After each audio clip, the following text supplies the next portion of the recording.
लिए आज की क्लास में हम लोग देखते हैं चार्ज सेपरेशन का concept of charge separation. Charge separation का कैलकुलेशन देखते हैं। Calculation of charge separation from electronegativity. Calculation of charge separation from electronegativity.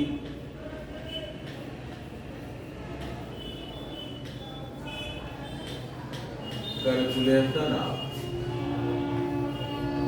Charge separation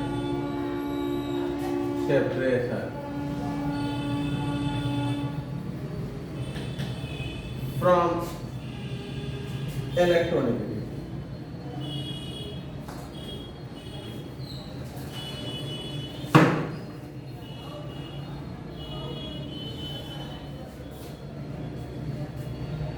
From electronegativity। और इसमें हम देखेंगे कंसेप्ट ऑफ इलेक्ट्रोनेगेटिविटी इक्वलाइजेशन। इसमें हम इलेक्ट्रोनेगेटिविटी इक्वलाइजेशन के आधार पर चार्ज का सेपरेशन देखेंगे। इसमें है concept of electronegativity equalization. Negativity equalisation.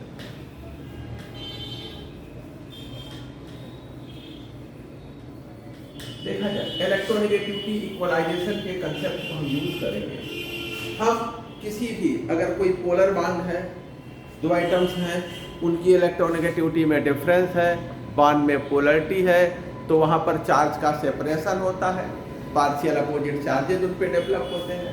जैसे कोई आइटम है ए बी, अगर इनकी इलेक्ट्रोनेगेटिविटी में डिफरेंस है, सपोज कर लें इलेक्ट्रोनेगेटिविटी ए की is greater than electronegativity of B, तब क्या होगा, इन पे पार्शियल अपोजिट चार्ज डेवलप होंगे।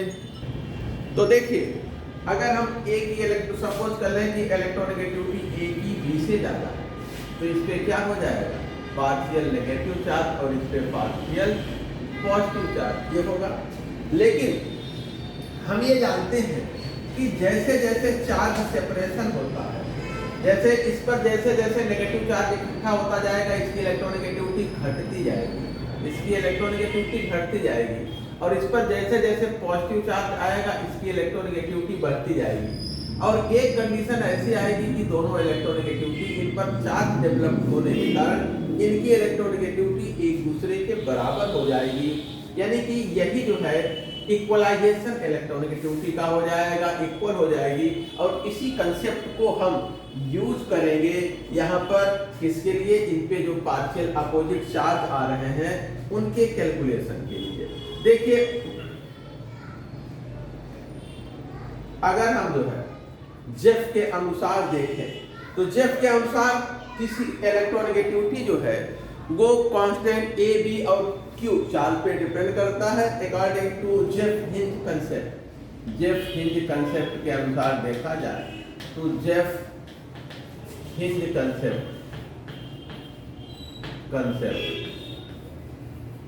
देखिए इलेक्ट्रोनेगेटिविटी किसके बराबर था, ये ए प्लस बी क्यू, जहां ए और बी कांस्टेंट है और क्यू जो है ये चार्ज जो डेवलप हो रहा है वो है। अब यदि हम जो है इसी कंसेप्ट को अप्लाई करें, ठीक है, इसी कंसेप्ट को अप्लाई करके हम इनकी इलेक्ट्रोनेगेटिविटी और इन पे जो चार्ज डेवलप हो रहा है इसको अगर हम यूज करके इनकी जो ये कांस्टेंट की वैल्यू होगी डिफरेंट आइटम्स के लिए और उन पे जो चार्ज डेवलप हो रहा है पॉजिटिव नेगेटिव, उसके आधार पर हम इलेक्ट्रोनेगेटिविटी को कैलकुलेट कर सकते हैं। देखिए हमने बताया था कि इक्विलिब्रियम पोजीशन पर दोनों की इलेक्ट्रोनेगेटिविटी क्या हो जाएगी, एक दूसरे के बराबर हो जाएगी। तो जब चार्ज सेपरेशन इक्विलिब्रियम पर हो, एट इक्विलिब्रियम चार्ज सेपरेशन, ठीक है, एट इक्विलिब्रियम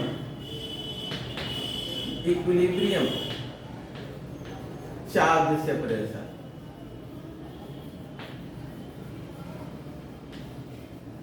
जब चार्ज सेपरेशन इक्विलिब्रियम पर होगा उस समय इलेक्ट्रोनेगेटिविटी ए की, जिस पर Q नेगेटिव चार्ज है, इस पे जो चार्ज नेगेटिव चार्ज सपोज कर ले Q है, ये किसके बराबर हो जाएगी, इलेक्ट्रोनेगेटिविटी B के, जिस पर Q पॉजिटिव चार्ज है। तो A और B की इलेक्ट्रोनेगेटिविटी बराबर हो जाएगी, इन पे Q positive Q negative charge है। अब हम हिंद के इक्वेशन को यूज करते हुए देखें। हिंद के अनुसार जो इक्वेशन ऊपर हमने लिखा था, यहाँ पर हम कह सकते हैं कि Q जो यहाँ पर देखिए A की इलेक्ट्रोनेगेटिविटी, A के लिए कांस्टेंट A, और उसके बाद A पे नेगेटिव चार्ज है, माइनस Q है, तो माइनस BQ के ये हो जाएगा किसके बराबर, ये हो जाएगा B पर जो चार्ज है, आइटम B के लिए कांस्टेंट A की वैल्यू क्या होगी, इस पे पॉजिटिव चार्ज है, प्लस BQ के, यहाँ BAQ, ठीक है। और आगे जो है, चूंकि हमने जो इक्वेशन अभी देखा था, जेफ हिंद इक्वेशन, उसमें था इलेक्ट्रोनेगेटिविटी ये किसके बराबर होगा, A और उसके बाद प्लस BQ, यही था। तो ये A की इलेक्ट्रोनेगेटिविटी के लिए फार्मूला हो जाएगा AA, और माइनस इस पे चार्ज कैसा है, माइनस Q, तो माइनस Q और BA, और ये हो जाएगा किसकी, B की इलेक्ट्रोनेगेटिविटी के, तो AB और इस पे पॉजिटिव चार्ज है तो प्लस BBQ के। अब A को एक तरफ कर दें, इसको एक तरफ कर दें, तो ये हो जाएगा AA minus AB equal to हो जाएगा BB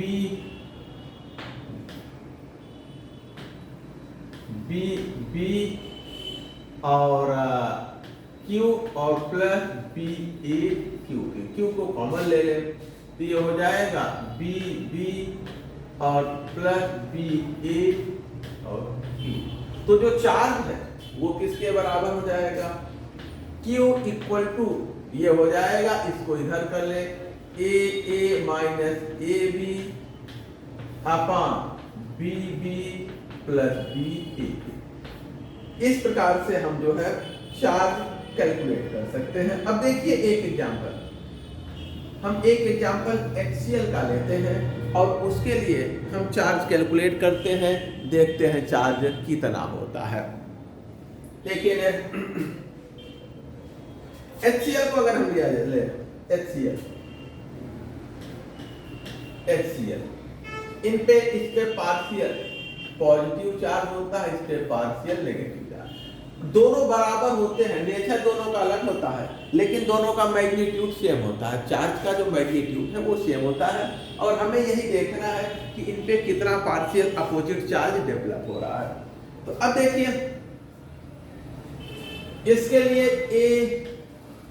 H की वैल्यू क्या है, और इसके लिए जो है हमें, और इसके BH की वैल्यू हमें मिल जाए, और दूसरा जो है ACl की वैल्यू हमें मिल जाए, H प्लस है, अच्छा Cl की, और BCl की वैल्यू हमें मिल जाए, तो हम फार्मूले पे रख के इसको कैलकुलेट कर सकते हैं।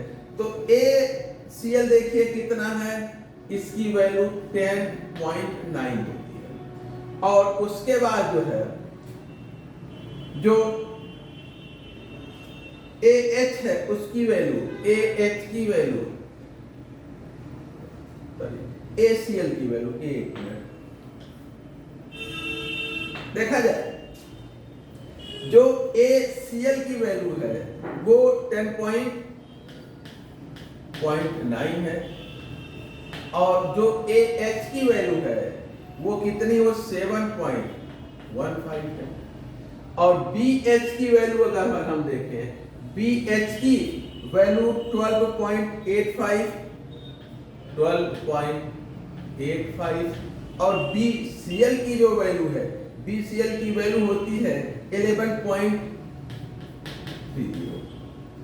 तो हम लोगों ने शुरू में देखा है कि जो लेस इलेक्ट्रोनेगेटिव एटम होता है उसका कांस्टेंट A छोटा होता है और कांस्टेंट B क्या होता है, बड़ा होता है, ये हम लोगों ने देखा था। वही चीज यहाँ पे भी मिल रही है। अब देखिए इन दोनों को यूज करके हम जो चार्ज Q है उसको कैलकुलेट करेंगे। तो ये हमें जो फार्मूला है ACl और minus AH divided by BCl plus BH, यही फार्मूला भी हम लोगों ने ऊपर लिखा था और वैल्यू रख लें तो ACl कितना है 10.9 माइनस AH कितना है 7.15 डिवाइडेड बाई BCl कितना है 11.30 प्लस 12.85। इसको आप ऐड करेंगे सॉल्व करेंगे तो इलेक्ट्रोनेगेटिविटी जो आती है, जो चार्ज आता है HCl पर ये 0.15, जो पार्शियल अपोजिट चार्ज है इस पर जो पार्शियल अपोजिट चार्ज है ये 0.15 इतना कूलम्ब चार्ज इस पर होता है। ठीक है, इसी प्रकार से यदि हम HBr का कैलकुलेट करें, HBr के लिए यही आप कैलकुलेशन करेंगे तो 0.12 आता है। सेम कैलकुलेशन HBr के लिए करेंगे तो 0.16 आता है।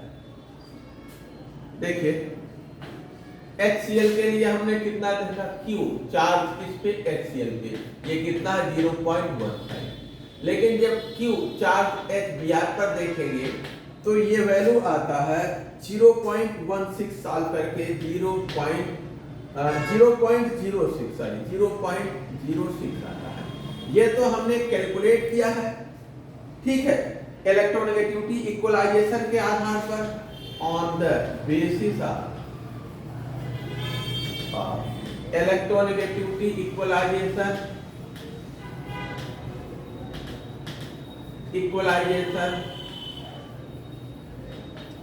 के आधार पर हमने ये कैलकुलेट किया है।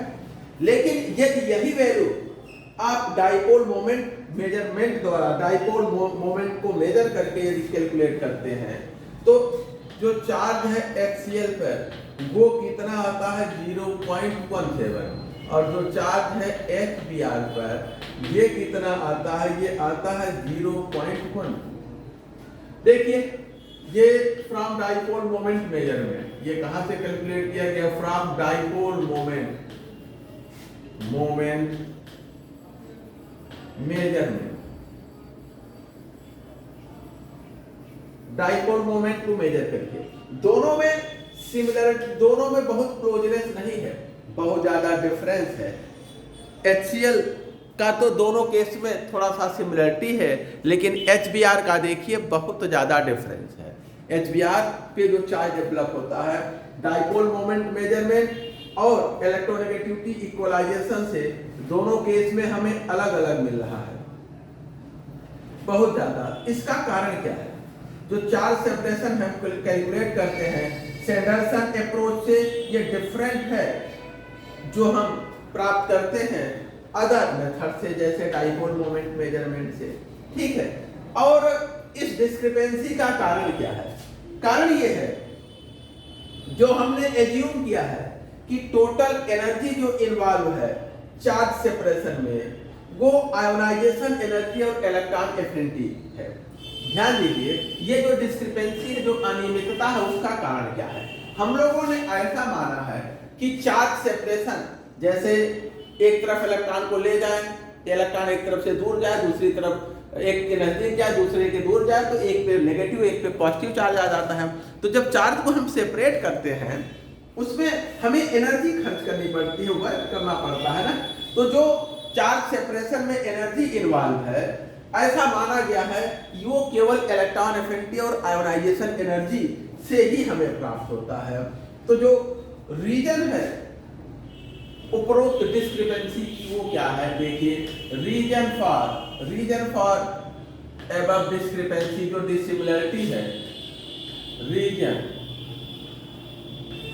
फॉर डिस्क्रिपेंसी, यानी कि जो अलग अलग मेथड से वैल्यूज हमें मिल रहे हैं, जो अलग अलग मेथड से हमें वैल्यूज मिल रहे हैं वो अलग अलग मिल रहे हैं, उसका कारण क्या है, उसका रीजन क्या है, ये देखते हैं।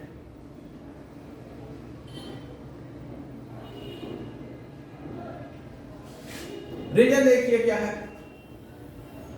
रीजन ये है कि चार्ज सेपरेशन में जो एनर्जी इन्वॉल्व है, ऐसा हमने माना है, वह केवल और केवल आयोनाइजेशन एनर्जी और इलेक्ट्रॉन एफिनिटी से उपलब्ध होता है।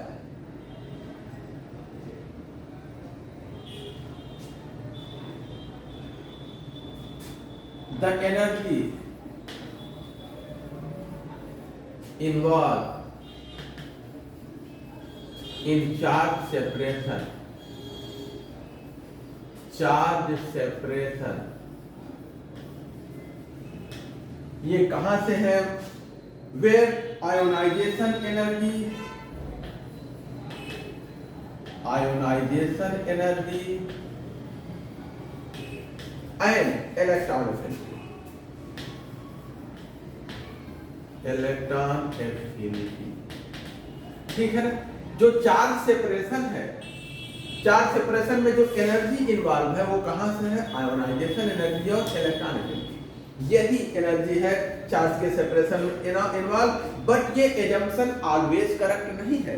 यदि यह एजम्पशन करेक्ट होगा तो जो वैल्यू हम कैलकुलेट करेंगे वो भी करेक्ट होगा, अगर ये चार्ज इक्वलाइजेशन मेथड से। लेकिन अगर ये एजम्पशन करेक्ट नहीं है तो चार्ज इक्वलाइजेशन मेथड से जो हम चार्ज सेपरेशन की वैल्यू कैलकुलेट करेंगे वो सही नहीं होगा। यह कब करेक्ट रिजल्ट देगा? जब यह एजम्पशन करेक्ट होगा। It would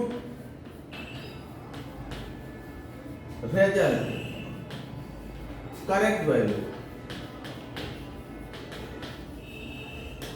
when these assumptions क्या होंगे? करेक्ट होंगे। These assumptions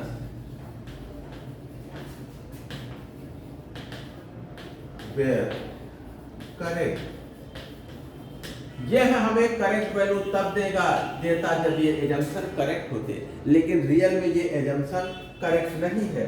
यह बात सही नहीं है कि चार्ज के सेपरेशन में केवल और केवल आयोनाइजेशन एनर्जी और इलेक्ट्रॉन एफिनिटी ही यूज होते हैं। देखिए अगर हम देखें तो यहां पर दो अन्य एनर्जी इन्वॉल्व है। एक तो एक्सचेंज एनर्जी जो ओवरलैपिंग ऑफ वैलेंस ऑर्बिटल से होता है, दो other energy, two other factor, वो कौन कौन से हैं? एक तो एक्सचेंज एनर्जी, एक्सचेंज एनर्जी, एक तो एक्सचेंज एनर्जी है जो हमें ओवरलैपिंग ऑफ वैलेंस ऑर्बिटल से मिलता है, from overlapping of valence orbital.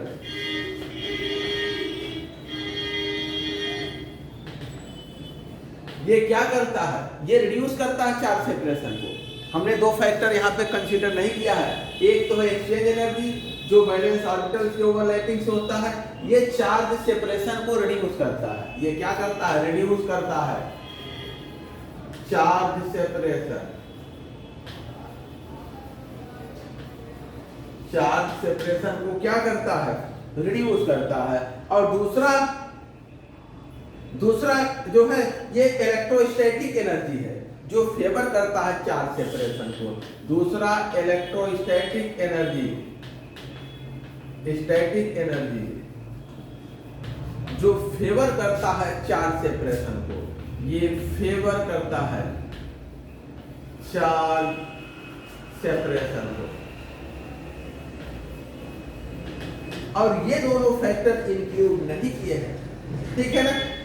These two factors को हम इग्नोर किए हैं सैंडरसन अप्रोच में, इसलिए हमें सही रिजल्ट नहीं प्राप्त होता। एबव टू फैक्टर, जो ये दो फैक्टर है उनको हमने क्या किया है? इग्नोर किया है। Above two factor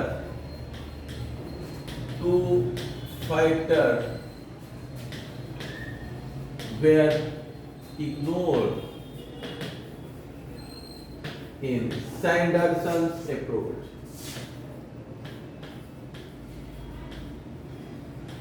सैंडरसन्स approach. ठीक है, इसीलिए हमें करेक्ट रिजल्ट नहीं मिलता है। इसलिए सैंडरसन अप्रोच जो अप्रोच है हमें अप्रोक्सीमेट रिजल्ट देता है। That's why Sanderson's approach give approximately correct result, accurate result नहीं देता है। दस सैंडरसन अप्रोच की ये जो है अप्रोक्सीमेट रिजल्ट देता है, अप्रोक्सीमेट रिजल्ट, एग्जैक्ट रिजल्ट नहीं देता। हमें इसमें करेक्शन की आवश्यकता। तो ठीक है, फिर से ध्यान दीजिए, हमने जो है सैंडरसन अप्रोच के आधार पर पोलर बॉन्ड, अगर दो एटम्स की इलेक्ट्रोनेगेटिविटी में डिफरेंस है, बॉन्ड की में पोलरिटी है, तो उन पर जो चार्ज सेपरेशन है, चार्ज में जो चार्ज का अलगाव होता है, एक पे आंशिक धन आवेश एक पे आंशिक ऋण आवेश आ जाता है, उसकी मैग्नीट्यूड वो कितना होगा उसका कैलकुलेशन कर रहे थे। दोनों पे चार्ज तो सेम रहता है बट अपोजिट नेचर का, एक पे पॉजिटिव और एक पे नेगेटिव। तो हमने बताया कि जैसे ही दोनों आइटम पर, जैसे HCl ले रहे हैं, इस पे नेगेटिव चार्ज आया और इस पे पॉजिटिव चार्ज आया, तो नेगेटिव चार्ज जैसे जैसे आता है इसकी इलेक्ट्रोनेगेटिविटी घटती है, और पॉजिटिव चार्ज जैसे जैसे आता है इसकी इलेक्ट्रोनेगेटिविटी बढ़ती है। एक समय आता है कि दोनों की इलेक्ट्रोनेगेटिविटी बराबर हो जाती है, और उसी कंसेप्ट को हम यूज करके हमने इन पे डेवलप होने वाले पार्शियल अपोजिट चार्जेस के मैग्नीट्यूड को कैलकुलेट किया। लेकिन जो हमने सैंडरसन अप्रोच से इलेक्ट्रोनेगेटिविटी कैलकुलेट किया, और जो हम इलेक्ट्रोनेगेटिविटी मेजर करते हैं बॉन्ड के डाइपोल मोमेंट से, डाइपोल मोमेंट के मेजरमेंट द्वारा कैलकुलेट करते हैं, दोनों में डिफरेंस आ रहे थे, दोनों एक दूसरे के क्लोज नहीं थे, एक दूसरे के इक्विवेलेंट नहीं थे। उसका कारण क्या था? कारण हम लोगों ने देखा कि हम चार्ज सेपरेशन में जो एनर्जी यूज हो रही है, चार्ज सेपरेशन में एनर्जी यूज होती है, तो हमने ये मान लिया था कि चार्ज सेपरेशन में जो एनर्जी इन्वॉल्व है वो केवल और केवल आयोनाइजेशन एनर्जी और इलेक्ट्रॉन एफिनिटी से ही उपलब्ध होती है, वही एनर्जी यूटिलाइज होती है। लेकिन ऐसा नहीं है, दो अन्य फैक्टर हैं जो यहाँ पर अपनी भूमिका अदा करते हैं, जिनको हमने इग्नोर कर दिया है। वो दोनों फैक्टर्स को यहाँ कंसीडर नहीं किया गया है। उसमें एक फैक्टर है एक्सचेंज एनर्जी, जो वैलेंस इलेक्ट्रॉनों के ओवरलैपिंग से उनकी पोजीशन बदलती है, इधर का इधर उधर का इधर, म्यूचुअल एक्सचेंज से जो एनर्जी में लोअरिंग है। वो चार्ज सेपरेशन को क्या करता है, वो चार्ज सेपरेशन एक्सचेंज एनर्जी जो है वो चार्ज सेपरेशन को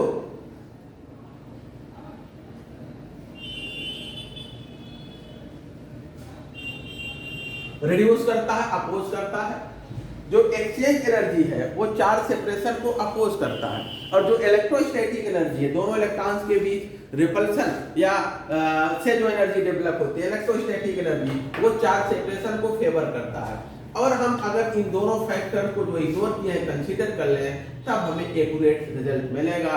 अदरवाइज सैंडरसन अप्रोच से हमें क्या मिलता है, अप्रॉक्सीमेट रिजल्ट मिलता है। ठीक है ना? तो एक्सचेंज एनर्जी जो चार्ज सेपरेशन को रिड्यूस करता है उसको कंसीडर नहीं किया गया है, और दूसरा जो है इलेक्ट्रोस्टैटिक एनर्जी जो चार्ज सेपरेशन को फेवर करता है उसको नहीं कंसीडर किया गया है। इसलिए रिजल्ट हमें अप्रॉक्सीमेट मिलता है।